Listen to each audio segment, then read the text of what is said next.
Well, I think it makes a lot of sense, Mike, but this is really the first of these Howie Roseman deals that kind of test his wherewithal as a personnel guy, because even though I and a lot of other people believe in the potential of Vinny Curry, it's not proven. And he's, this season was a career high for him, and he only played 35% of the team snaps. So while we project him well in a 4-3 defense, Howie Roseman has the same thought process. He signed a big check for a guy who's not proven. So to me, this is the first thing you can look at and say, okay, Howie thinks he's going to be a star player. Let's see how it shakes out. You read the tea leaves here. If Howie Roseman is not in charge, Vinny Curry's not here, is he? Oh, Vinny said that today. I mean, he admitted it. If Chip Kelly was here, if there was another year with Billy Davis as the defensive coordinator, even if Billy Davis was fired and they were still moving forward with another defensive coordinator in the 3-4 scheme, he would have not been back. And he was very clear about that. And it makes sense. It was the square peg in the round hole. He was often playing out of position. I thought one of the most egregious parts of this season was trying to move him to outside linebacker, and then because of need and necessity, they moved him back up front, but really on the interior as a nickel pass rusher. And he did a heck of a job at that, by the way, and down the stretch of the season. But this is a traditional weak side defensive end in a 4-3 scheme. Jim Schwartz loves the 4-3, has had a lot of success with the 4-3, particularly with defensive linemen. So all the tea leaves are there to say it's going to work out, but it still needs to work out. And as I said, this is a big number for a guy who's not proven. He did mention that Fletcher Cox played a big role in him coming back here, and he also indicated that Cox will get something done here pretty soon. So it sounds like these two guys, both Fletcher and Vinny, look at each other as a special tandem about to, really wreak havoc in this 4-3. They both like this fact that this team made the switch. Oh, yeah. I mean, nobody's happier than Fletcher Cox, because that's a guy who we always talk about Jim Schwartz's history, going all the way back to Nashville and Albert Haynesworth, but in Dominican Sue, Marcel Darius. So when you're playing that 3 technique under Jim Schwartz, you have a chance to be a superstar. And it's kind of amazing what Fletcher Cox was able to produce as a 2-gap player in a 3-4, which is designed, obviously, for the edge players to be the impact defenders, the Connor Barwins, the Brandon Grahams. But it was obviously Fletcher Cox who turned out to be that with the Eagles.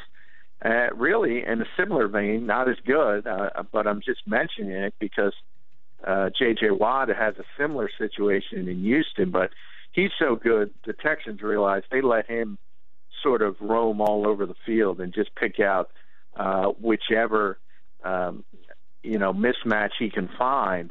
The Eagles did a little bit of that with Fletcher Cox, but not nearly enough, and I think you're going to see a much more effective player in a scheme that fits him better. John, let me ask you then, with Vinny Curry, who they paid a lot of money, and Fletcher Cox, who we anticipate them paying a lot of money, do they have two guys on the defensive line? Cox was already good, but in this new scheme, can these two guys, coupled with this new scheme, elevate this defense to a level that makes this team, go from 7 wins to, say, 10 or 11? Yeah, I think it's possible. It's going to be the strength of this team next season. I don't think there's any doubt about it. I would argue it was the strength of the team last season, even though it didn't necessarily show up in the numbers because of the way Chip Kelly's philosophy runs. And this group, specifically the front, because you have 4 different guys that have the potential to be impact players under Jim Schwartz. And I think it's going to be one of the best front 4s in football as long as everybody's healthy and on the field. And we'll see how the back end can contribute. And if they can get up to speed, then you're talking about a potential top 10 defense. And all the time, Mike, I've been talking about it since before before week one, when people would ask us if this defense could be a potential top 10 unit under Bill Davis and under Chip Kelly, and the answer was no, because it's just the up-tempo philosophy on offense wouldn't allow it. Now we're in a different position, and this talent that they've amassed on the defensive side of the football now has a chance to kind of shine on through. Yeah, and another thing he said that I thought jumped out to me, John, was he basically indicated that there wasn't any communication. He's like, nobody really talked to me about what my role was before. I mean, it was short, but I thought he got a little shot in there that there was a lot of lack of communication over the Kelly era while he played here.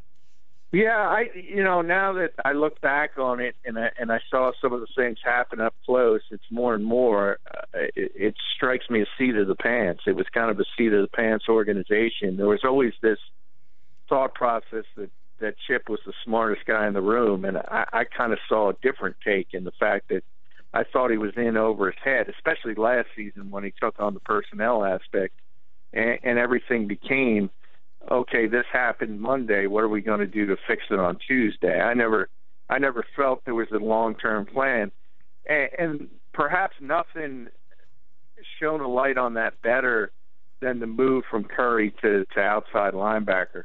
It only took place for a couple weeks because it was absurd and ludicrous. Which they did admit that was not fair to him. Yeah, it wasn't fair. But to his credit, he was out there after practice every day working with the linebackers and trying to make the best of it. But yeah, it was a seat of the pants move. He knew it. We knew it. Everybody knew it. And he was a much better player when they moved him up front. And even then, it was out of position, as I said, on the interior as a pass rusher. All right, John, moving forward here, Bradford and Fletcher Cox, we were talking about this yesterday a little bit, but do you think that they could afford to get both guys signed? I mean, did they have the ability to get both of those guys who both most likely will be in that $100 million range? I don't think Bradford will be in that range. I think if they sign him, it'll be probably 3 years at about 20 per, which is. So you think he ends up giving in and taking a less year? See, I think if he ends up signing here, it's because he got the extra years. No. I don't think so, because I think a lot of people around the NFL realize the same things the Eagles realize about Bradford. There is a history of injury. There is not a real sustained, proven success on the football field. So I don't know how many teams are going to be lining up to give him 5 years. I think it's a tough enough pill to swallow that you have to give him $20 million. So I don't know if that's going to work that way. That's why I always talked about Vinny Curry. There were teams in this league that were going to go above what the Eagles did, because there are teams in this league who saw the potential of him as a pass rusher. And the same thing, I mentioned it the other day on the show, same thing happened in Minnesota with Everson Griffin. The Vikings gave him this huge deal. He was a part-time player for his entire rookie contract because Jared Allen was still there. And people who didn't know the league kind of said, what the heck are they doing? And all of a sudden, this guy's one of the best 5 rushers in football. And they knew it better than anybody else, similar to what the Eagles know about Vinny Curry. But while I say that, there were others who had that same thought process and would have been willing to go to a big number if he got to free agency in March. I don't see those other suitors. I see potential suitors for Sam Bradford, but not suitors that are going to go overboard in the realm of years at least. John McMullen, 97.3 ESPN.com, and a lot more on the Vinny Curry signing at 97.3 ESPN.com. John, the scheme change is a big reason why that deal was able to get done. Also, the fact that Fletcher Cox and him seem like they want to play together. And he indicated, I didn't want to leave. I didn't want to go anywhere. Vinny Curry today. We hope that Fletcher Cox says the same thing and they end up getting a deal done. I guess that might be the next item of business for Howie Roseman and the Philadelphia Eagles. Of course, John, when the Eagles news happens, go to 97.3 ESPN.com. Thanks, John. Hey, thanks, Mike. You got it. John and I will have more on Super Bowl 50 on tomorrow's show and all of the NFL news and notes. A lot of NFL news happening One big story, of course, Peyton Manning, Adam